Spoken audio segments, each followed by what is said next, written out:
पूरी अरकान हैं उन्हें वो भी नहीं पता। मदरसे हालात क्या हैं? 99% मुसलमान रो रहा है, हजरत बरकत नहीं होती, हजरत औलादें बेवफा हैं, हजरत गद्दार हैं, हजरत बेवफा निकल गई। क्या हो गया? याद रखिएगा, आपका घर आबाद तभी हो सकता है जब आप इज्तिमाई तौर पर अल्लाह के घर को आबाद कर रहे हो, तब आपके घर आबाद होंगे। हक है, सुभान अल्लाह। रसूल पाक का घर ये मदरसा, उसे वीरान छोड़ दिया, मकान बन रहा है, फाइनेंस की कोई प्रॉब्लम नहीं, दुकानें चल रही हैं, फाइनेंस की कोई प्रॉब्लम नहीं, खेत खरीदा जा रहा है, किसी को कोई प्रॉब्लम नहीं। मगर मदरसे की ये बोसीदा इमारत, आप अंदाजा कीजिएगा, खुदा की कसम सबसे ज्यादा जो नुकसान मिल्लत इस्लामिया का हुआ है वो किसी गैर ने नहीं, हमने अपने हाथों से किया है। अल्लाह। अभी कल एक जनाजे में हम लोग थे, वहां मैंने कहा, बड़े लोग मौजूद थे, मेरे अपने अजीज का जनाजा था, मुंबई से बॉडी आई, तो मैंने बताया कि मरहूम ने दुकान भी बनाया, मकान भी बनाने की तैयारी, पुराना था नया बनाने की तैयारी, मगर सबसे कीमती जो अमानत उनके पास रही कि अपना बेटा हाफिज कुरान था और बाप का जनाजा पढ़ा रहा था, इससे ज्यादा कीमती उनके लिए कुछ नहीं। वाह वाह वाह वाह वाह, बेशक बेशक, हक है। तालीम दोगे आप कॉन्वेंट स्कूल की, मैं अंग्रेजी तालीम का मुखालिफ नहीं हूं, दानिशवराने कौम, मेरी गुफ्तगू से आप यह समझने की कोशिश न कीजिएगा कि मैं असरी तालीमात का मुखालिफ हूं। आपके बेटे को असरी तालीमात हासिल करनी चाहिए, मगर कम से कम आपके बेटे को इतनी जानकारी, इतनी नॉलेज होनी चाहिए कि बाप के जनाजे पर दुआ कौन सी पढ़नी है। आपके बच्चे को यह पता हो कि हलाल क्या है, हराम क्या है। जी जी बिल्कुल। आपके बच्चे को पता होना चाहिए कि मजहब इस्लाम के जरूरी अरकान क्या क्या हैं, जी, नमाज का तरीका क्या है, रोजा रखने का तरीका क्या है, ज़कात देने के मसाइल क्या हैं। अरबी तालीम के साथ साथ अंग्रेजी तालीम को मैंने भी हासिल किया, बड़े करीब से कॉलेजेस के निजाम को मैंने देखा है। इस जदीद दौर में मैंने एक भी डिग्री कॉलेज की एक भी ऐसी किताब नहीं पढ़ी जिसमें असातिज़ा के हुकूक बताए जाते हों। एक किताब मैंने नहीं पढ़ी जिसमें वालिदैन की फर्माबरदारी का तरीका बताया जाता हो, जिसमें यह लिखा हो कि अल्लाह को राजी करने के लिए पहले बाप को राजी करना जरूरी है। वाह वाह वाह। कोई किसी निसाब, किसी सिलेबस में मैंने ये बात नहीं पढ़ी। हम ये सोचते हैं कि मेरा बेटा वफादार हो, तो सिंपल सी बात है, आसान सी बात है, आप अपने बच्चों को अल्लाह रसूल का वफादार बना दीजिए, फिर अल्लाह रसूल की जिम्मेदारी है वो आपके बच्चों को आपका वफादार बना। वाह बेशक, सुभान अल्लाह, बड़ी प्यारी गुफ्तगू, माशाअल्लाह। हम बनाएंगे बेटे को डॉक्टर, हम बनाएंगे इंजीनियर, हम बनाएंगे प्रोफेसर, बिल्कुल बनाइए साहब, मैं मना नहीं करता, मगर बनाना है तो इस तरह से बनाइए कि आपका बेटा फारिग हो अल जामियातुल अशरफिया से और फिर आईएएस कंपटीशन बीट करे और किसी जिले का डीएम बने। शायद कैमरे के जरिए से या मोबाइल के जरिए से या यहां खुफिया विभाग का कोई बंदा बैठा हो, तो मैं अपने मजहब की उस हकीकत को, जिन जाहिलों को टेलीविजन पर बिठा करके डिबेट कराया जा रहा है, 5000 के लिफाफे पर पूरे मिल्लत इस्लामिया के माथे पर बदनुमा दाग लगाया जाता है, खुदा की कसम बुलाओ ना यार हम लोगों को, हम बताएंगे तुम्हें कि मजहब इस्लाम की हक्कानियत क्या है। मेरा मजहब यह कहता है, शायद अगल बगल में यहां गैर मुस्लिम बिरादरान वतन भी रहते हो, मेरी आवाज को वो भी सुनेंगे। मेरा कुरान कहता है, मन कतल नफ्सम बिगैरि नफ्सिन औ फसादिन फिल अर्ज़ि फकअन्नमा कतल अन्नास जमिया। इस पूरे रुए जमीन पर पूरे ब्रह्मांड पर, पूरी धरती पर एक कतरा खून भी अगर किसी का नाहक जमीन पर बहा, कुरान ने मोमिन का खून नहीं कहा, नमाजी का खून नहीं कहा, गाजी का खून नहीं कहा, किसी हाजी का खून नहीं कहा, किसी आलिम और फाजिल का खून नहीं कहा, किसी का भी खून अगर जमीन पर नाहक बहता है तो कुरान कहता है क़तलन नास जमीआ, समझ लो पूरी इंसानियत का खून हो गया। अल्लाह, ये कुरान कह रहा है। ये तालीम हमने अपने बच्चों को नहीं दी। हमने अपने बच्चों को तालीम कौन सी दी है? हमने तालीम दी, बड़ा शौक चढ़ा हुआ है ना, ये मौलवी हजरात, मिंबरों पर बैठने वाले ये हजरात उलमाए किराम ना हो तो कितने लोगों को अटैक आ जाएगा, मर जाएंगे। याद रखिएगा कि उलमा से आप मिलजुल करके रहिए, इनसे इस्तिफादा हासिल करिए। इनका मकाम और मर्तबा यह है कि फजर पढ़ेंगे इनके पीछे, जोहर इनके पीछे, असर मगरिब इशा इनके पीछे, जुमा इनके पीछे, ईदैन इनके पीछे। आगे जाने के लिए एक ही सूरत है, मरना पड़ेगा, जनाजे की चारपाई पर लेटना पड़ेगा। वाह वाह, क्या दूसरा कोई रास्ता नहीं। आपको लगता होगा कि हमारी तनख्वाहों का इंतजाम किसी सेठ, किसी भंगारिया सेठ, पीओपी वाले सेठ और लकड़े वाले सेठ के जरिए से हो रहा है, मगर खुदा की कसम हमारी रोजियों का इंतजाम किसी सेठिया के दरवाजे सर नहीं, फातिमा बिन्ते मोहम्मद सल्लल्लाहु अलैहि वसल्लम की दुआओं की बुनियाद पर। सुभान अल्लाह, सुभान। आपने दुआ मांगी, ए बारे इलाहा, अब्बा की उम्मत में जितने उलमा हैं इनकी रोजियों को दुनिया के हर हर गोशे में फैला दे, जहां भी रहे इनकी रोजियों का इंतजाम होता रहे। हम जहां भी हैं रोजियों का इंतजाम हो रहा है, अगरचे कम तनख्वाहें हैं, मगर किसी आलिम को भीख मांगते हुए आपने नहीं देखा, किसी के सामने हाथ फैलाते हुए आपने नहीं देखा। आपने कभी किसी हमारे आलिम दीन को किसी सेठ की बेजा तारीफ करते हुए नहीं देखा होगा, क्योंकि मिंबरों पे आने के बाद हम जब भी बोलते हैं तो मिजाजे रजा के साथ करूं मत है अहले दुबल रजा, पड़े इस बला में मेरी बला, मैं गदा हूं अपने करीम का, मेरा दीन पारे ना नहीं। वाह सुभान अल्लाह। हम किसी दुनियादार की तारीफ क्यों करें?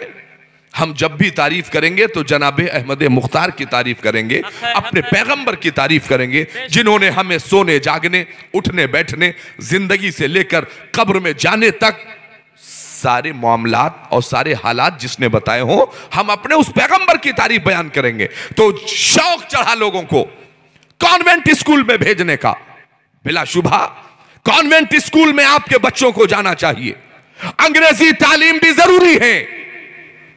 इस्लामी तारीख का वो शेर जिसे सुल्तान मोहम्मद फातिह के नाम से जाना जाता है, आपने कई मुल्कों पर परचम इस्लाम बुलंद करने के बाद आपने अपनी फौज को आगे बढ़ने का हुक्म दिया और फिर आपने कहा था कि आप आगे चलो, पीछे मैं आ रहा हूं। आपकी रान पर छोटा सा एक फोड़ा निकल आया जो पक गया था। आपका फैमिली डॉक्टर जो था ईसाई था, उसने जहर में बुझे हुए आले से सुल्तान मोहम्मद फातिह के उस पके हुए फोड़े को उसने जहर आलूद आले से उसने चीर दिया। चीरना था कि पूरे जिस्म में जहर फैल गया। आखिरी वक्त में इस्लाम का वो शेर, पैगंबर इस्लाम का वो गुलाम सुल्तान मोहम्मद फातिह आखिरी वक्त में बिस्तर मर्ग पर लेट के कह रहा था, जहां एक तरफ हमारे बच्चों के कंधों पर हदीस और कुरान की जिम्मेदारी होनी चाहिए, वहीं हमारे कौम के बच्चों को हकीम और तबीब भी होना चाहिए, वहीं डॉक्टर, इंजीनियर, प्रोफेसर और लेक्चरर भी होना चाहिए। ये सुल्तान मोहम्मद फातिह ने कहा था। मगर हैरत है मुझे, हमने अपने बच्चों को कॉन्वेंट स्कूल में भेजने के लिए हमने मदारिस इस्लामिया को आज कहां पहुंचा दिया है। तकरीबन आपको लगता होगा कि आपके यहां का मदरसा बंद हो जाने के कगार पर है, साहब तनख्वाहें नहीं है, साहब लोग ध्यान नहीं देते, मगर याद रखिएगा ये मदरसे हैं, मदरसे जो आपको ऑक्सीजन फराहम करने का काम करते हैं। कौन सी ऑक्सीजन? एक ऑक्सीजन की कमी हुई थी कोरोना काल में एक ईमान की ऑक्सीजन की कमी फराहम करता है आपका ये मदरसा, आपका ये दारुल उलूम, आपके ये मदारिस इस्लामिया। आप कहोगे साहब ये कैसे? जानते हैं, दुनिया के उन बेशतर ममालिक में देख लीजिए जहां दुनिया की सुपर पावर ताकतों ने सबसे पहले हमला करके अगर जमीन से किसी को मिटाने की कोशिश की है तो सबसे पहले जमीन से उलमा को खत्म किया जाना उनके सबसे बड़ा प्लान में रहा है, उनका मंसूबा रहा है कि जमीन से उलमा किराम को खत्म कर दिया जाए, हुफ्फाज़ कुरान को जमीन से खत्म कर दिया जाए। मगर आइए मैं तारीख का वो बाब आपके सामने रखना चाहता हूं। मैंने गालिबन किसी मकाले में दारुल अली मियां जमदा शाही या फैजुर रसूल बराउ शरीफ के किसी मकाले में मैंने इसे पढ़ा था कि एक मां ने अपने बेटे को शौक में कहा, बाप ने कहा बेटे को हाफिज कुरान बना दिया जाए, तो कहा ना बेटा हाफिज कुरान बनेगा तो गरीब होगा, बेटा हाफिज कुरान बनेगा तो 4-6 हजार की नौकरी करेगा। कहा फिर? कहा बेटे को कॉन्वेंट स्कूल में भेजना है। बस कॉन्वेंट स्कूल में भेजने की तैयारी हो गई, ड्रेस बन गया, शू सॉक आ गया, टाई आ गई, तमाम जो भी जरूरत की चीजें थी सब आ गई। और फिर उसके बाद तारीख बताती है बेटा पहले दिन स्कूल गया और स्कूल जाने के बाद न मास्टर ने बिस्मिल्लाह पढ़ाया ना औजुबिल्लाह पढ़ाया। पहले दिन मास्टर ने पढ़ाया ए फॉर एप्पल, सेब। बच्चा घर आया, उसने अपनी माँ से पूछा कि मम्मा ये ए फॉर एप्पल क्या होता है? तो माँ ने फोन उठाया, जियो का मरो वाला सिम उठाया और फोन लगा के क्या कहा जानते हैं? अच्छा सा 1 किलो कश्मीर वाला सेब लेकर के आइएगा। कहा ठीक है। 1 किलो सेब आ गया, बच्चे ने सेब खाया, एप्पल की पहचान कराई। दूसरे दिन फिर बेटा स्कूल गया और फिर मास्टर ने पढ़ाया बी फॉर बैट, बल्ला जिससे क्रिकेट खेलते हैं। दूसरे दिन बच्चे ने पूछा मां बैट क्या होता है? तो उसने फोन उठाया और लगाया, कहा किंगफिशर का एक बढ़िया वाला बल्ला लेकर के आइएगा। दूसरे दिन घर में बैट आ गया। तीसरे दिन बेटा स्कूल पहुंचा, मास्टर ने ना औजुबिल्लाह पढ़ाया ना बिस्मिल्लाह पढ़ाया, मास्टर ने पढ़ाया सी फॉर कैट, बिल्ली। तीसरे दिन घर आके उसने पूछा अम्मी जान ये बिल्ली क्या होता है? तो उसने फोन लगाया, चाइना की एक अच्छी वाली बिल्ली जरा घर में लेकर के आइएगा। तीसरे दिन घर में बिल्ली आ गई। चौथे दिन बेटा स्कूल पहुंचा, मास्टर ने ना औजुबिल्लाह पढ़ाया ना बिस्मिल्लाह पढ़ाया, मास्टर ने लिखा पढ़ाया डी फॉर डॉग, कुत्ता। चौथे दिन बच्चे ने पूछा मां कुत्ता क्या होता है? D for dog. तो उसने कहा ऑस्ट्रेलिया का एक बढ़िया वाला पपी लेकर के आइएगा। चौथे दिन घर में कुत्ता आ गया। आज के बाद अब रहमत के फरिश्ते घर में नहीं आएंगे। सोचिए, इंसान बढ़ा है, इंसानियत घटी है। कल तक दरवाजे पर बड़े बूढ़ों को बिठाया जाता था कहीं कुत्ता दाखिल ना हो जाए, अब कुत्ता बिठाया जा रहा है कहीं आदमी दाखिल ना हो जाए। यार पैगंबर इस्लाम की तालीमात से तुम दूर होते जाओगे, इंसान बढ़ता रहेगा, इंसानियत घटती रहेगी। आप ईमानदारी से जरा सोचो, 40 साल के पहले किसी के कपड़े फट जाते थे, सुई धागे से सिल के पहनता था। आज अल्लाह ने रहमतों के खजाने खोल दिए तो 1800 का फटा हुआ जींस पहन के घूम रहा है। कल तक पैसे नहीं थे, उल्टे सीधे बाल कटा के घूमता था, 2-4 रुपए में इधर से उधर कटा के आता था।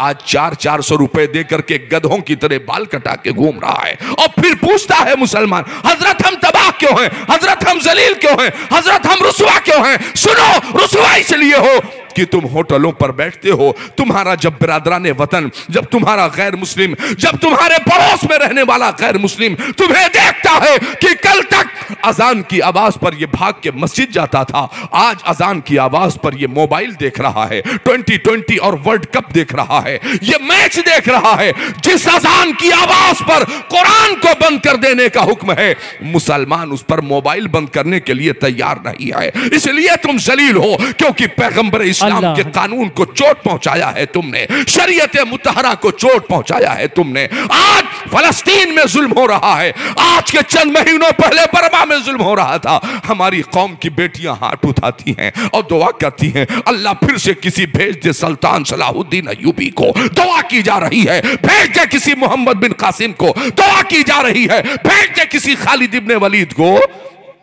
ये दुआ करने का हक उन माओं को कोई हक हासिल नहीं है जो अपने बेटे को दूध पिलाने से पहले बिस्मिल्लाहिर्रहमानिर्रहीम भी पढ़ना गवारा ना करती हो।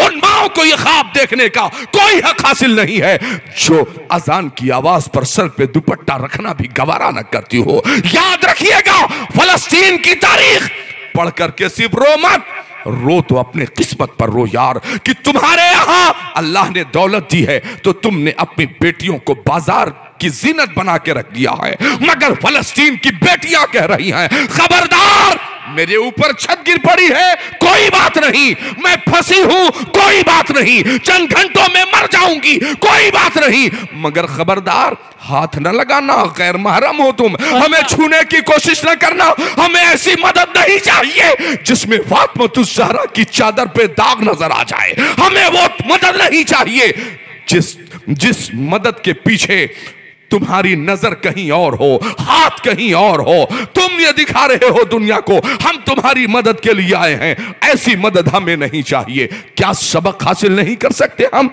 तो मां ने पहले दिन, दूसरे दिन, तीसरे दिन, चौथे दिन बेटे को भेज दिया स्कूल, मगर जब वही बेटा बड़ा हो गया, जब शबाब की दहलीज पर पहुंचा, मां ने इतनी दुआ की कि बेटा डॉक्टर हो गया, और जब बेटा डॉक्टर हुआ तो दिल्ली एम्स में उसकी जॉब लग गई। अब दिल्ली एम्स बच्चा पहुंच गया, और पहुंचने के बाद उसने 6 महीने तक कोई खैरियत ना पूछी, अपने को पढ़ाया ही नहीं था आपने ना, आपको तो शौक था डॉक्टर बनाने का, आपको शौक था तो प्रोफेसर बनाने का ना, तो 6 महीने तक कोई खैरियत नहीं मिली।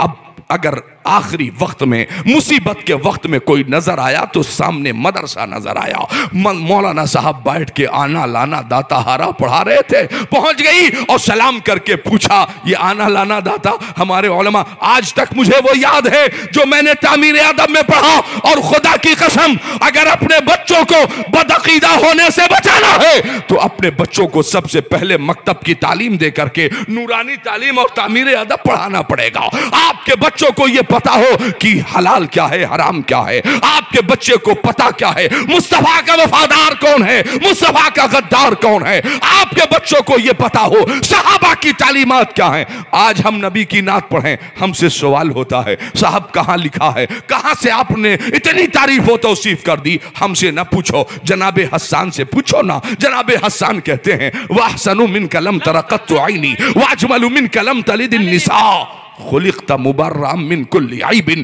कान्नका क़द खुलिक़्ता कमा तशा। या रसूल अल्लाह, आज तक हमारी आंख ने आप जैसा हसीनो जमील देखा ही नहीं, और देखती भी कैसे, किसी मां ने आज तक पैदा ही नहीं किया। अब इसी अरबी शेर को उर्दू में तर्जमा करके हमारे शोरा पढ़ते हैं कि मुस्तफा आपके जैसा कोई आया ही नहीं, आता भी कैसे जब अल्लाह ने बनाया ही नहीं, अल्लाह ने बनाया ही नहीं है तो आने का सवाल पैदा नहीं होता है। याद रखिएगा, दुनिया की वही कौमें कामयाब होती हैं जो अपने पैगंबर और अपने बुजुर्गों के रास्ते पर चलती हैं, अपने पूर्वजों की तारीखों को याद रखती हैं। हजरात, बेटा बड़ा हो गया, दिल्ली एम्स में पहुंच गया, मां मदरसे में पहुंच गई और कहा मौलाना साहब कहिए बूढ़ी अम्मा क्या बात है। बात दरअसल ये है कि साल भर होने वाले हैं, मेरे बेटे की कोई खैरियत ना मिल सकी है। कहा फिर? कहा हजरत अगर हो सके तो कुछ बढ़िया सा लिख के दे देते, मैं बड़े मजबूत पत्थर के नीचे दबा देती कि काम हो जाता। अब मौलाना साहब को भी रहम आ गया और उन्होंने उठाया शबिस्ताने रजा, अपने हिसाब से उन्होंने लिखा और लिख करके फिर उन्होंने दे दिया। अभी दबाया और चंद ही दिनों में बेटे का फोन आ गया। अब मां रो रो के बेटे से गुफ्तगू कर रही है, मेरे नूरे नजर कहां है तू, मेरे लख्ते जिगर कहां है तू, जल्दी से आ जा, तेरी शादी करनी है। तो उधर से डॉक्टर बेटे ने कहा कि अम्मी आप मेरी शादी के लिए परेशान न हो, हमने यहां पर अज खुद इंतजाम कर लिया है और दिल्ली में अपने हिसाब से मैंने रिश्ता देख लिया है, आपको परेशान होने की जरूरत नहीं है। तो अम्मा ने कहा भैया ऐसा लगा जैसे नेपाल का जलजला मेरे कदमों के नीचे आ गया हो, ऐसा महसूस हुआ कि अपनी पूरी कमाई जिस बेटे को डॉक्टर बनाने में लगा दी, अपने उस बेटे का चेहरा भी नहीं देख सकती, उसकी खुशी में भी शामिल नहीं हो सकती। दूसरी तावीज मौलाना साहब ने दिया तो नई नई बहू और बेटा घर में दाखिल हुए। 3 दिन नहीं गुजरे कि दौड़ती हुई वो बूढ़ी अम्मा मदरसे में फिर पहुंची। अस्सलाम वालेकुम हजरत। वालेकुम सलाम। कैसे आना हुआ?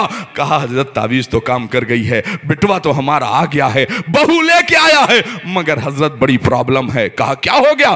कहा हजरत बचपन में जो एफआर एप्पल उसे मंगा के खिलाया था ना, वो एफआर एप्पल लाता है बाजार से तो सीधे गृह मंत्री के कमरे में ले जाके डाल देता है। कहा फिर? कहा हजरत जो बीफार बैट बचपन में मंगा के दिया था, बहू उससे इतना मारती है कि कुत्ता बिल्ली बना देती है, C for cat, D for dog बना देती है। हजरत कुछ कीजिए ताकि मेरे बच्चे मुझसे मोहब्बत करें। अब आप अंदाजा कीजिएगा, अगर अपने बच्चे को डॉक्टर बनाने से पहले कुरान पढ़ा दिया होता तो कुरान कह रहा है वबिल वालिदैन एहसाना, अपने वालिदैन के साथ हुस्ने सुलूक करो। कुरान पढ़ा दिया होता, कुरान कहता है गाली देना तो बहुत दूर, धक्के मारने तो बहुत दूर, उफ़्फ़ियूं वला तन्हरहुमा, तुम उन्हें उफ भी नहीं कह सकते। उफ से मुराद मुफस्सिरीन फरमाते हैं, उफ से मुराद ये है कि जो फू करके हम चिराग बुझाते हैं वो भी अपने वालिदैन को कहने की इजाजत हमें नहीं है। आए मुआशरा कहां जा रहा है? क्या सोचा है कभी आपने? मुआशरा इसलिए तब्दील हो रहा है कि ये उलमा आपकी नजरों में इनकी कदर कीमत न रही। आप सोचते हैं साहब फला का बेटा ये बना, फला का बेटा ये बना। बेशक बनना चाहिए, आपके बेटों को डॉक्टर, इंजीनियर, प्रोफेसर, लेक्चरर बनना चाहिए। क्या मजहब इस्लाम की तालीमात आपने नहीं पढ़ा है? यहां दानिशवरान कौम मौजूद हो या सोशल मीडिया के जरिए मेरी बात अगर आगे तक पहुंचे तो सोचिएगा। हमारे कहने का मकसद यह नहीं है कि हर बच्चे को हाफिज कुरान बना दो, हर बच्चे को आलिम दीन बना दो, हर बच्चे को मुफ्ती साहब बना दो। कहने का मकसद यह नहीं है। इस्लाम ने कभी दुनियावी तालीम आपको लेने से मना नहीं किया है। उठाइए जरा बद्र की तारीख। असीराने बद्र जब बारगाहे नबवी में पेश किए गए हैं, हाथ जकड़े हुए थे और सहाबा आके अर्ज करते हैं या रसूल अल्लाह फिदा का अबी व उम्मी, असीराने बद्र जिन्होंने हिजरत करने पर मजबूर कर दिया, शेबे अबी तालिब 3 साल तक जिन्होंने महसूर रखा है, या रसूल अल्लाह शाहने काबा में गर्दन में चादर डालकर जिन्होंने खींचा है, हालत सजदा में पुश्ते अनवर पर जिन्होंने ओझड़ियां डाली हैं, या रसूल अल्लाह जिन लोगों ने बिलाल के सीने पे पत्थर तोड़े थे, ए हबीबे खुदा जिन्होंने सहाबा को अजियतें दी हैं, जनाब उमर फारूक को घेर करके जिन लोगों ने मारा है, ए हबीबे खुदा आज वही असीराने बद्र आज आपके निगाहों के सामने मौजूद हैं। अल्लाह के हबीब इरशाद फरमाते हैं असीराने बद्र को पेश किया जाए। असीराने बद्र आ गए, अल्लाह के हबीब फरमाते हैं अबू बकर तुम्हारी क्या राय है? अर्ज करते हैं सदाकत के ताजदार थे, नरम तबीयत के मालिक थे। अर्ज करते हैं या रसूल अल्लाह जानिबे मक्का एक अच्छा पैगाम जाएगा, ए हबीबे खुदा फिदिया लेकर इन्हें रिहा कर दिया जाए। जनाब उमर से पूछा उमर तुम्हारी क्या राय है? जनाब उमर अर्ज करते हैं या रसूल अल्लाह जो जिसका करीबी रिश्तेदार है वो अपने करीबी रिश्तेदार की गर्दन को मार दे। बड़ा जुल्म किया है इन्होंने।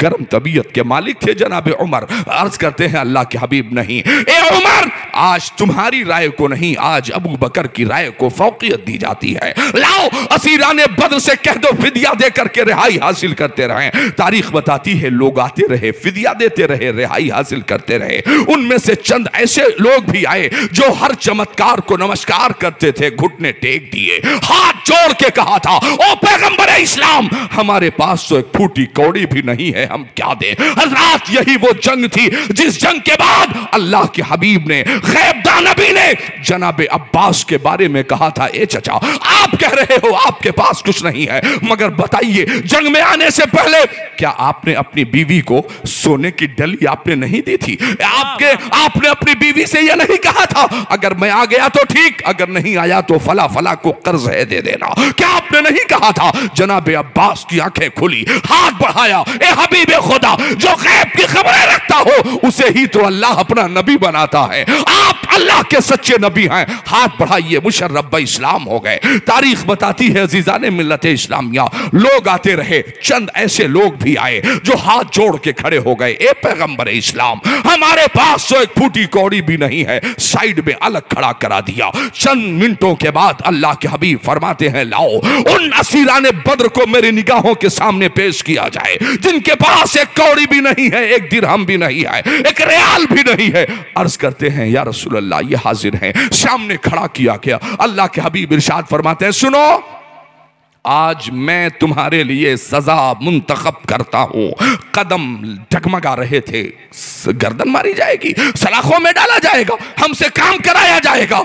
हबीब खुदा के जरा इस फैसले को निगाहों के सामने रखें। जो लोग कहते हैं ना कि मौलाना साहब कहते हैं कि खाली अपने बेटे को नहीं, तलबुल इल्म फरीज़तुन अला कुल्ले मुस्लिम व मुस्लिमा जो कहा गया है ना, याद रखिएगा कि सर्व शिक्षा अभियान का नारा पहले आपके मुल्क के वजीर आजम ने नहीं दिया है, इस जमीन पर सर्व शिक्षा अभियान का नारा दिया है तो आमिना के लाल जनाब मोहम्मद रसूलुल्लाह सल्लल्लाहु अलैहि वसल्लम ने दिया है। आज आपकी बेटियां इर्तिदाद के रास्ते पर हैं। क्यों? इसलिए कि आपने अपनी बच्चियों को इस्लामी तालीमात से आश्ना नहीं कराया है साहब। आपने मर्दों औरतों के इख्तिलात की जो तालीम है, जहां सबसे पहले आपकी बेटियों के चेहरों से नकाब हटा के उन्हें बेहयाई के रास्ते पर खड़ा किया जा रहा है। आपकी बेटियों को यह बावर कराया जा रहा है कि तुम्हें तो कैदो बंद की जिंदगी बसर करने के लिए मजबूर रखा जाता है। मगर चंद दिनों पहले मैं सोशल मीडिया पर एक्टिव था,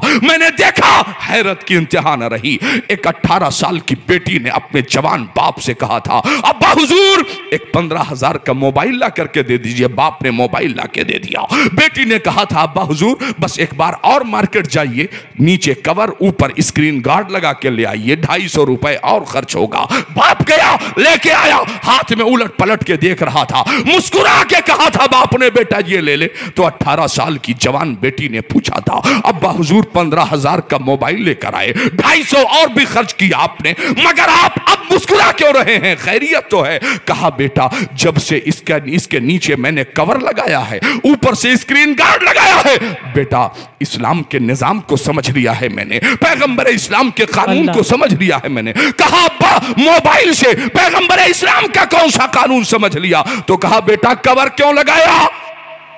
कहा, अब्बा इसलिए कि नीचे से गर्दो गुबार ना जाने पाए, स्क्रैच ना आने पाए। बेटा ऊपर से स्क्रीन गार्ड क्यों लगाया? अब्बा इसलिए कि स्क्रीन पर कोई स्क्रैच ना आने पाए। तो बाप ने मुस्कुरा के कहा था, बस यही तो तालीम समझ में आई। इस्लाम ने अपनी शहजादियों को इसीलिए पर्दे में रखने का हुक्म दिया है ताकि किसी खैर की निगाह बेटियों पर न पड़ने पाए, इसीलिए तो पर्दे में रखने का हुक्म दिया गया है। आप जरा अंदाजा कीजिएगा, पैगंबर इस्लाम की तालीमात से जब जब मुंह मोड़ोगे तबाही तुम्हारा मुकद्दर होगी। जमीन पर कानून मुस्तफा की मुखालफत करने के बाद अगर ये सोचो कि इज्जतदार हो जाओ, ये मुमकिन नहीं है। ओ होटलों पर बैठकर आधी चाय के लिए अल्लाह की कसम खा लेने वालों, काबा और मदीने की कसम खा लेने वालों, अरबाब फारूकी तुमसे सवाल करना चाहता है, कहां पढ़ा तुमने पैगंबर इस्लाम की तालीमात को? आज मोटरसाइकिल की डिग्गियों पर लिखा जा रहा है, यहां मदरसे के अहाते में इस्लामी बेटियां और मेरी बहनें बैठ करके पर्दे पर देख रही हैं। जरा मेरी बेटियों, हाथ जोड़कर अरबाब फारूकी तुमसे इल्तिमास करना चाहता है, इस जमीन पर सबसे पहले अगर किसी ने बेटी बचाओ अभियान का नारा दिया था तो पैगंबर इस्लाम ने दिया था। आज ट्रकों पर लिखाकर घूमने वाले, ट्रेलर पर लिखाकर घूमने वाले लोग जो कह रहे हैं कि बेटी बचाओ अभियान का नारा हमारे मुल्क के वजीर आजम ने दिया था, खुदा की कसम अगर इन हुकूमत के खोखले वादे नहीं होते तो इस जमीन पर न निर्भया मारी जाती, न आसिफा के साथ जुल्म होता। इस जमीन पर जिन बेटियों के साथ जुल्म हुआ है वो मुमकिन नहीं था, मगर बेटी बचाओ अभियान को सबसे पहले किसी ने ताकत दी है तो मुस्तफा ने फरमाया था, ए लोगों आज के बाद बेटियों को कत्ल न करना।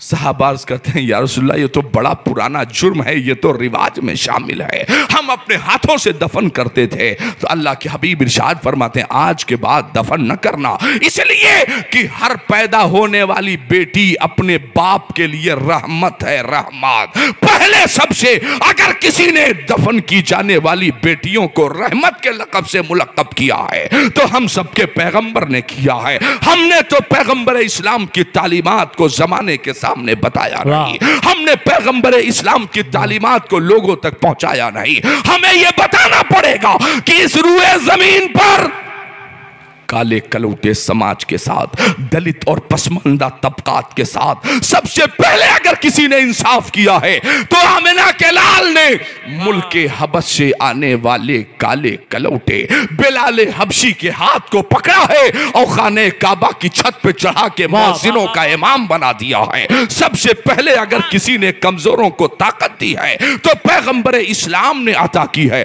हजरात, जिस जगह का मैं रहने वाला हूं, जहां की मेरी पैदाइश है, जहां मेरा बचपना गुजरा है, उसका बड़ा मशहूर वाकया है, अक्सर तकरीरों में बोल चुका हूं। आज फिर सुन लीजिए आप, इसी तालीम को जमीन पर आम करोगे तो आज भी दुनिया की बेशतर कौमें तुम्हारी तरफ हसरत ज़दा निगाहों से देख रही हैं। काश सच्ची तालीमात पैगंबर इस्लाम की पेश कर दी जाए, आज भी लोग तुम्हारे साथ खड़े होने के लिए तैयार हैं। खुदा की कसम, आप ये कहते हो कि हजरत हम तो अल्पसंख्यक हैं, आप ये कहते हो हजरत हम तो अकलियत में हैं। अगर अकलियत में हो, खुदा की कसम, तभी तो अल्लाह का वादा है, कम मिन फियतिन कलीलतिन गलबत फियतन कसीरतन बिइज़्निल्लाह।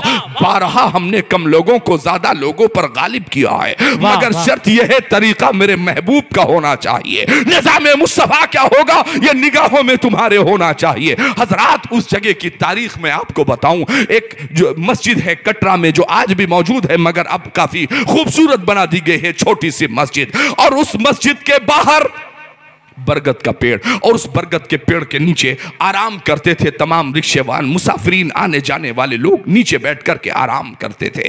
हजरात, मैं आज फिर गुजारिश करता हूं, यह भी एक सदक़े जारिया है, हुकूमतों के आर्डर पर नहीं, अपने मुस्तफा की मर्जी पर आप दरख्त लगाना शुरू कर दें। साया सबको चाहिए, ऑक्सीजन सबको चाहिए, मगर कोई दरख्त लगाने के लिए तैयार नहीं है। एक दरख्त खरीद कर लाइए 40 रुपए का, और अच्छी जमीन में, बेईमानी वाली जमीन पर नहीं, अच्छी जमीन पर 40 रुपए का पेड़ लगाइए और कहिए, या अल्लाह पाक, ये मैं अपने मरहूम वालिद साहब की तरफ से लगा रहा हूं, इसे कबूल फरमा ले। वो दरख्त बड़ा होगा, जब तक साया ऑक्सीजन फराहम होता रहेगा, उसका सवाब आपके मरहूम बाप को, आपकी मां को उसका सवाब मिलता रहेगा।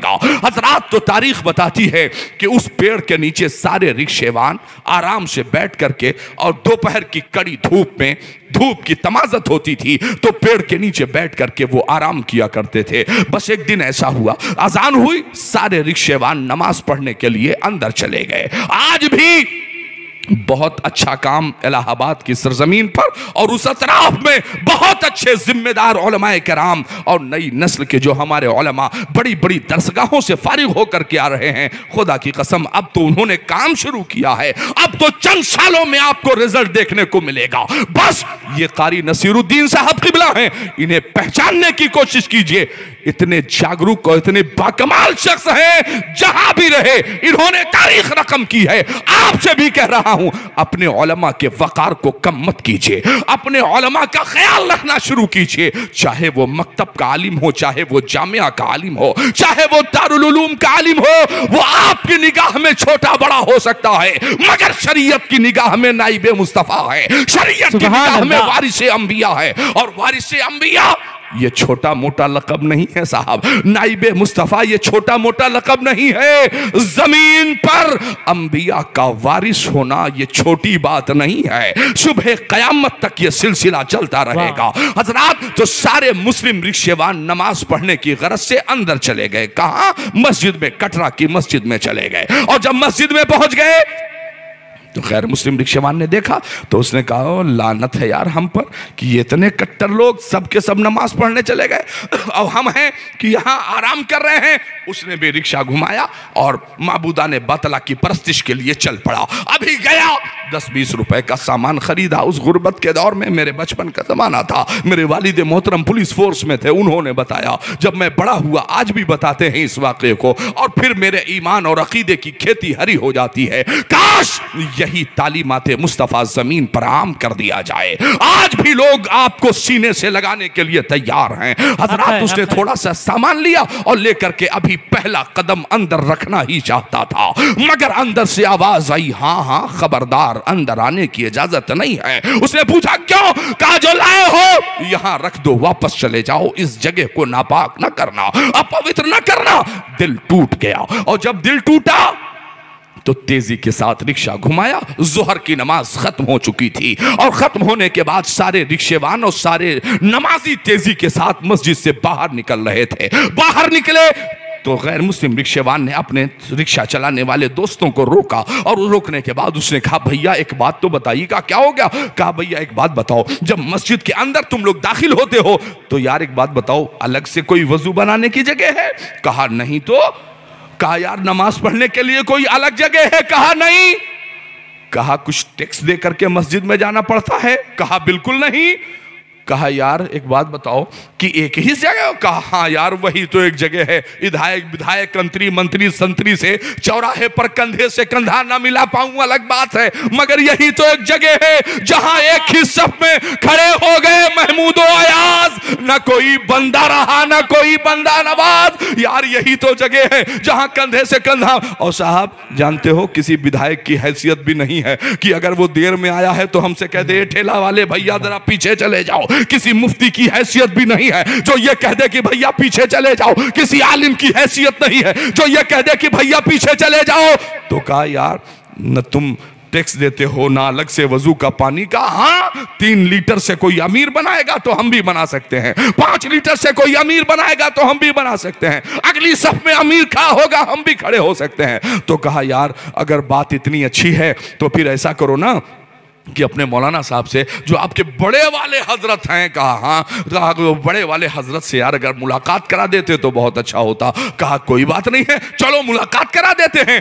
तो गए, दरवाजे पर दस्तक दी। जोहर के बाद कैलूला की नीयत से इमाम साहब इमाम इलाहाबाद आराम फरमाने की गरज से लेटे थे। दरवाजे पर दस्तक हुई। मौलाना साहब ने पूछा कौन है दरवाजे पर? हजरत हम रिक्शावान लोग हैं, आपसे मुलाकात के लिए आए हैं। मौलाना साहब ने दरवाजा खोला तो कम से कम 10-12 जगह फटी हुई बनियान वेस्ट पहने हुए थे, तहबंद भी उल्टा सीधा, और वहीं चटाई बिछा करके तकिया हाथ का तकिया बना करके लेटे हुए थे। अब जब सब कमरे में एंट्री कर गए, इमाम साहब के रूम में दाखिल हो गए तो गैर मुस्लिम रिक्शेवान ने कहा कि हम सफाई कर्मी से थोड़ी मिलने के लिए हमने कहा था, बड़े वाले जो मौलाना साहब हैं उनसे हमको ले चल के मिलाओ।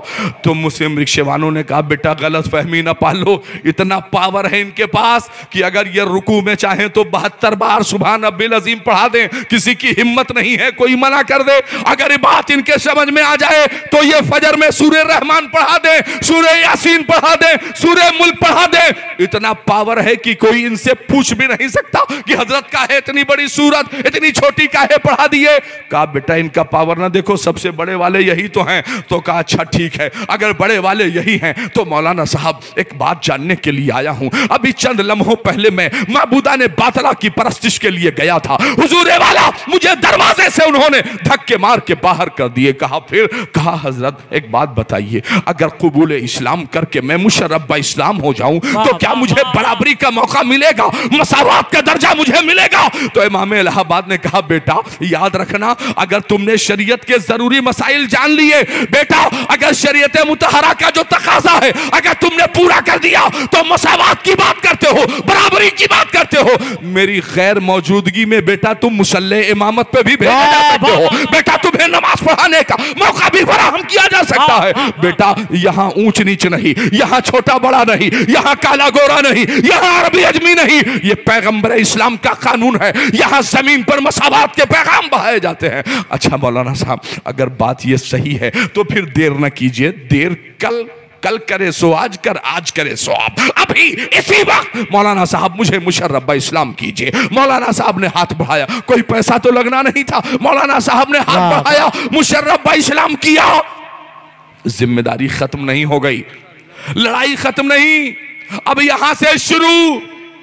इमाम साहब ने कहा बेटा एक बात बताओ कि तुम्हारे बीवी बच्चे हैं? कहा नहीं हजरत, गुर्बत की बुनियाद पर शादी नहीं हुई, शादी बीवी नहीं है, बच्चों का सवाल नहीं उठता है। कहा हाँ। कहा बेटा बाप है? कहा बाप का देहांत हो गया, इंतकाल हो गया अब्बा का। कहा माँ है बेटा? कहा हाँ मेरी माँ है, तकरीबन 85 साल ज़ईफा माँ है मेरी, आंख से कम दिखता है हुजूर वाला, वो चलती है तो गिर जाती है। यहाँ से 15 किलोमीटर की दूरी पर मेरा घर है, मैं हफ्ते में 1 दिन जाता हूँ, अपने माँ की जरूरतों की तकमील के जो सामान है खरीदता हूँ और ले जा करके सिरहाने रख देता हूं, फिर रिक्शा लेके चलाता हूं। फिर इमाम इलाहाबाद ने कहा था, देखिए जरा अंदाजे तबलीग को बदलने की कोशिश कीजिएगा। अभी हमारे आने के बाद उलमाए किराम का जो इस्तकबाल नौजवानों ने किया है, सलामत रहो मुस्तफा के दीवानों, याद रखना इस जमीन पर वही लोग कामयाब हैं जो मुस्तफा का इश्क अपने सीने में लेकर के चल रहे हैं, जो जमीन पर उलमा का अदब व एहतराम कर रहे हैं। आज के बाद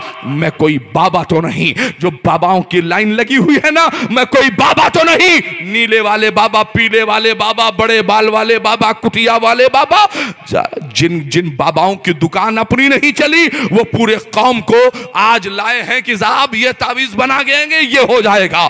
एक बाबा कोई बढ़िया मिले तो बताइएगा, मुझे भी फलस्तीन के लिए तावीज बनवानी है। एक बाबा बढ़िया मिले तो मुझे बताइएगा, सास और बहू के झगड़े खत्म कराने के लिए एक तावीज बनानी है मुझे। अगर कोई बढ़िया बाबा मिले जो गारंटी दे रहा हो तो मुझे बताइए, इस मदरसे को चलाने के लिए एक मुझे तावीज का इंतजाम करवाना है। अगर कोई बढ़िया बाबा मिले जो इतनी गारंटी दे रहा हो, मुझे बताइएगा, बिगड़े हुए नौजवानों के गले में एक एक तावीज डाल के उन्हें उम्मते मुस्लिमा के बिखरे हुए शिराजे को एक प्लेटफॉर्म पर लाने के लिए मुझे जरूरत है। लाओ ना यार इस जमीन पर वो कौम जो संघर्ष करने वाली कौम थी, जिसने कभी अपने घोड़ों को समुंदरों में उतारा था तो सामने दुश्मनों की फौज ने कहा था, देवामदन देवामदन, देवा देव आ गए। ऐसे भी लोग हैं क्या कि जिन्होंने समुंदरों में अपने घोड़े दौड़ा दिए, तब कहा था दश्तो दश्त है, दरिया भी ना छोड़े हमने, पहले जुल्मात में दौड़ा दिए घोड़े हमने। काश तुम्हें अपने बुजुर्गों की तारीखें याद आ जाती। काश खालिद इब्ने वलीद के मानने वालों, उमर इब्ने खत्ताब के चाहने वालों, इस जमीन पर अपने पूर्वजों की तारीखों को याद रखने वालों, गौसे आजम की 11वीं पर मुर्गा खाने वालों, काश तुम्हें 11वीं का प्रोग्राम याद है, तालीमाते गौसे आजम पर अमल कर लिया होता तो खुदा की कसम कामयाब हो गए होते। और गरीब नवाज के नाम पर और गरीब नवाज के नाम का लंगर लुटाने वालों, काश तुमने अपने गरीब नवाज की तालीमात पर अमल कर लिया होता, कामयाब हो गए होते। हजरात, तारीख बताती है, इमाम इलाहाबाद ने पूछा था, मेरा मौजू चेंज हो जाएगा, इमाम इलाहाबाद ने पूछा था, एक बात तो बताओ, तेरी ज़ईफ़ा माँ है? कहा हाँ। कहा तो फिर ठीक है, आज के बाद 10 रुपए कम कमाना। कहा ठीक है हजरत, कोई बात नहीं, 10 रुपए कम कमाऊंगा। जो नया नया होता है ना, वो अमल बहुत अच्छा करता है, और जो खानदानी होते हैं, अब्बा भी मुसलमान थे तो दादा भी थे सुन्नी, तो हम भी वही, अब्बा दादा नहीं पढ़ते थे, हम भी नहीं पढ़ेंगे, कोई बात नहीं है, वो जन्नत में गए होंगे, हम भी चले जाएंगे। याद रखना, संघर्ष करने वाली कौम आज खड़ी है क्या? ए अल्लाह, फिलिस्तीनी मुसलमानों की मदद फरमा दे। वो तो लड़के दुआ कर रहे हैं, और यहाँ फ्री में अल्लाह अमेरिका की मिसाइल में कीड़े लग जाएं। अरे भैया, मिसाइल में कीड़ा कहाँ से लगेगा? तुम्हें उनसे 2 कदम आगे जाना पड़ेगा, तुम्हें रिसर्च की जमीन पर उतरना पड़ेगा, तुम्हें तहकीक के मैदान में उतरना पड़ेगा, अपने बच्चों को तुम्हें इल्मे दीन और इल्मे दुनिया देना पड़ेगा, और सबसे बड़ी बात कि तुम्हें अपने बच्चों को इश्क़े मुस्तफा का जाम पिलाना पड़ेगा, अपने बच्चों को मुस्तफा का वफादार बनाना पड़ेगा। आज हमसे पूछा जाता है, साहब ये बताओ कि ये कहाँ लिखा है, कहाँ लिखा है? हमने कहा, सहाबा ने, मुस्तफा करीम वजू फरमा रहे हैं, एक एक कतरा पानी सहाबा ने ऐसे रोक लिया, एक सहाबी के नीचे दूसरे का हाथ, दूसरे के नीचे तीसरे का हाथ, तीसरे के नीचे चौथे का हाथ, जिसके पास पानी आया ये चेहरे पे मल लिया, और या तो उन्होंने उस पानी को पी लिया है। अब जरा बताओ, सहाबा से पूछो क्या कुरान में लिखा है, सहाबा से पूछो क्या हदीस में लिखा है? जवाब होगा नहीं। तब दुश्मन भाग के गया, और जाने के बाद उसने कहा था, ए 6 लाख यहूदियों के कर्नल, तंबू उखाड़ो, यहां से भाग चलो। तो कहा, भैया ऐसा क्या हो गया? फौज ज्यादा आ गई, सिपाही ज्यादा आ गए, असलहा ज्यादा आ गया। कहा नहीं। कहा फिर काहे भाग लें? कहा जब मैं पहुंचा तो मुसलमानों के पैगंबर वजू कर रहे थे। कहा फिर? कहा एक कतरा पानी भी सहाबा ने जमीन पर गिरने नहीं दिया। कहा इसका क्या मतलब? कहा जो कौम अपने नबी का पानी जमीन पर गिरना पसंद नहीं करती, वो अपने नबी का खून जमीन पे गिरना पसंद करेगी? लामुहाल, ये हो ही नहीं सकता है, ये तो मुहाल है, किसी कीमत पर ये मुमकिन नहीं है कि वो अपने नबी का खून जमीन पर गिरने दें। हजरात, तालीमाते मुस्तफा को हमें जमीन पर लागू करना पड़ेगा। और फिर इमाम इलाहाबाद ने कहा था, बेटा रिक्शेवान, आज से 10 रुपए कम कमाना।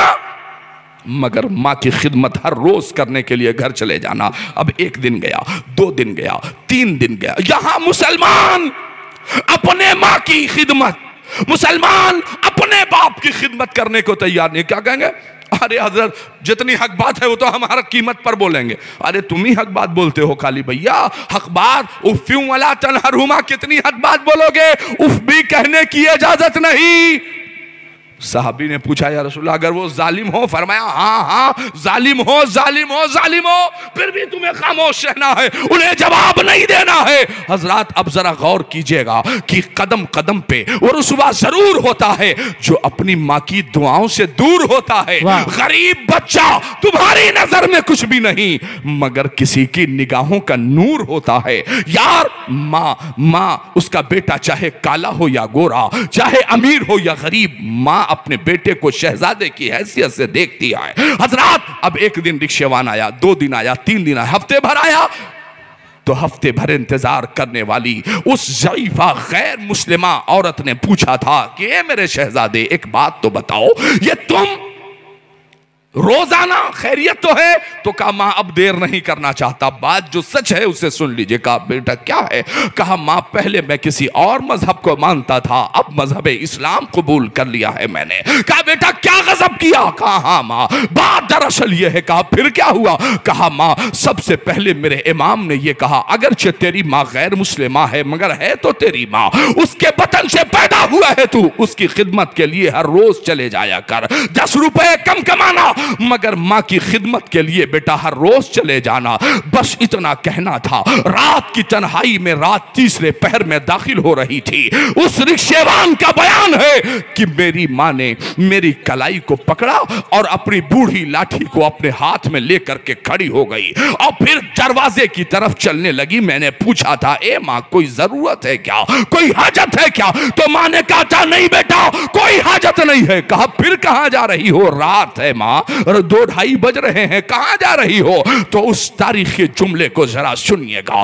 उस बूढ़ी ज़ईफा गैर मुस्लिमा औरत ने किरदारे इमाम से जो है मुतासिर होकर के उसने जो जुमला क्या कहा था जानते हैं? उसने कहा था ए बेटा 2:30-3 बज रहे हैं, अज़ाने फजर से पहले पहले मुझे इमामे इलाहाबाद तक पहुंचा दे, इमामे इलाहाबाद के हुजरे तक मुझे पहुंचा दे। कहा मां वो किस लिए? कहा बेटा उनके कदमों को बोसा देकर मैं भी मुशर्रफ बा इस्लाम होना चाहती हूं और हैरत है मुझे जब 1400 साल बाद वाला इमाम इतना अच्छा है तो 1400 साल पहले वाला इमामुल अंबिया कितना अच्छा होगा, इमामुल अंबिया का किरदार कितना अच्छा रहा होगा। हजरात तारीख बताती है कि रात की तन्हाई में रिक्शे पर बिठाया है और तेजी के साथ लेकर के इलाहाबाद पहुंचाया है। मां ने कलमा पढ़ा है, मुशर्रफ ब इस्लाम हो गई है। अब मुझे ईमानदारी के साथ बताइएगा अजीजाने मिल्लत इस्लामिया, ए पैगंबर इस्लाम के दीवानों, इमामुल अंबिया के जानशीनों और इस जमीन पर गुलाम होने का दावा करने वालों, अरबाब फारूकी तुमसे चंद मिनट में रुखसत होना चाहता है। एक आखिरी बात मैं आपसे कहना चाहता हूं। बदर की तारीख में आपके सामने रख रहा था, पैगंबर इस्लाम के सामने जब असीराने बदर को लाया गया तो पैगंबर इस्लाम ने क्या कहा? पैगंबर इस्लाम ने कहा था अगर तुम्हारे पास कुछ भी नहीं है तो सुनो, सहाबा के 10 बच्चों को लिखना सिखा दो, पढ़ना सिखा दो। एक कैदी 10 बच्चों को लिखना भी सिखा दे, पढ़ना भी सिखा दे। अब सवाल यह पैदा होता है या रसूल अल्लाह फिदा का अबी व उम्मी, ए हबीब खुदा, जिन असीराने बद्र से तालीम व ताल्लुम, दर्स व तदरीस, एजुकेशन और शिक्षा की बात की जा रही है, न वो कुरान को मानते हैं, न साहिब कुरान को मानते हैं, न हदीस को मानते हैं, न साहिब हदीस को मानते हैं। ए हबीब खुदा किस तालीम व ताल्लुम की बात इनसे की जा रही है? असीराने बद्र आपके सहाबा के बच्चों को क्या लिखा दें, क्या पढ़ा दें? तो मिजाज नबूवत ने आवाज दिया था सुनो, जहां सहाबा के बच्चों के एक कंधे पर हदीस और कुरान का इल्म होना चाहिए, वहीं दूसरे कंधे पर इल्म दुनिया भी होना चाहिए। उन्हें दुनिया की बेशतर जुबानों पर उबूर हासिल होना चाहिए। सहाबा अर्ज करते हैं या रसूल अल्लाह हम अरबी हैं, जुबान अरबी है हमारी, हम उस तालीम को क्यों हासिल करें? तो अल्लाह के हबीब ने कहा था ताकि हुदूद मदीना से बाहर निकल कर अमेरिका में, ऑस्ट्रेलिया में, दुनिया के बेशतर ममालिक में जब सहाबा के बच्चे दीन की नश्र इशाअत के लिए जाएं तो लाजिम है उन्हें दुनिया की बेशतर जुबानें आनी चाहिए। जिस मुल्क में जो जुबान चल रही हो उस जुबान का जानना जरूरी है। तब तो आप बताओगे अल्लाह क्या है, रसूल क्या है, कुरान क्या है, तब तो आप बता सकते हो। हजरात, तो मुस्तफा करीम ने सिर्फ इल्मे दीन ही नहीं, इल्मे दुनिया की भी तालीम दी है। असीराने बद्र की जिम्मेदारी अता की है अल्लाह के हबीब दोनों आलम के तबीब ने। इसलिए ओ मुस्तफा के गुलामों, नारा लगाते हो गुलामी रसूल में मौत भी कबूल है। कितना आसान है ये नारा लगा देना, गुलामी रसूल में मौत भी कबूल है। भैया एक बात बताओ, अगर गुलामी रसूल में मौत भी कबूल है तो 5 वक्त की नमाज कबूल नहीं हो सकती? अगर गुलामी रसूल में मौत भी कबूल है, अपने वालिदैन की फर्मा बरदारी कबूल नहीं हो सकती? अगर गुलामी रसूल में मौत भी कबूल है तो चेहरे पर सुन्नते मुस्तफा कबूल नहीं हो सकता है?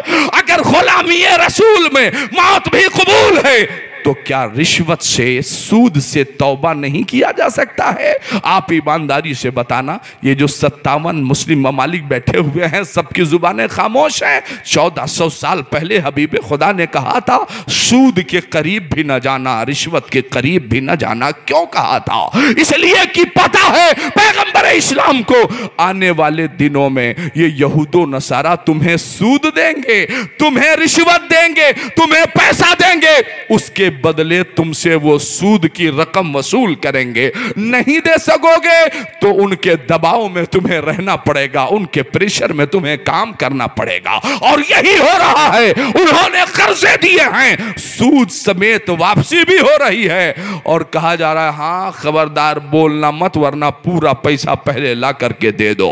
यकीन मानिए 1400 साल पहले पैगंबर इस्लाम ने मना किया था तो अल्लाह ने कुरान में कहा फज़कुरूनी अज़कुरुकुम, तुम मुझे याद करो मैं तुम्हें याद करूंगा। कौन कह रहा है? मेरा रब वादा कर रहा है। तो जमीन पर जब तब बस्ती की बस्ती तबाह हो जाए और अहले फलस्तीन कुरान की तिलावत कर रहे हो तो वो तबाह वाली जमीन पर जहां बम बारूद गिरे हैं उस जमीन पर जब अल्लाह का जिक्र किया जाता है, जमीन पर फलस्तीनी जिक्र कर रहे हैं, अल्लाह आसमान की बुलंदियों पर उनका जिक्र कर रहा है। यही हाल हमारे बुजुर्गों का था। 80 साल की उम्र उन्होंने बंदगी का हक अदा किया, फज़कुरूनी का हक अदा किया तो अज़कुरुकुम का हक ये। आज आपके गांव में जश्न गौसुल वरा, भैया कई 100 साल हो गए गुजरे हुए जश्न गौसुल वरा।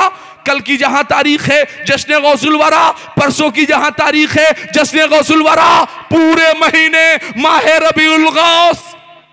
कौन सा कहा? हमारे अब्बा को तो कोई याद नहीं रखता, हमारे दादा को तो कोई याद नहीं रखता, बड़े बड़े सलातीन जमाना को तो कोई नहीं याद रखता। ये गौसे पाक को याद क्यों रखा जाता है? 90-92 साल की उम्र तक फज़कुरूनी का हक अदा करने वाले गौसे पाक ने कहा था ए मेरे परवरदिगार मैंने फज़कुरूनी का हक अदा किया है। तो आवाज आई अब तेरा वक्त पूरा हो गया।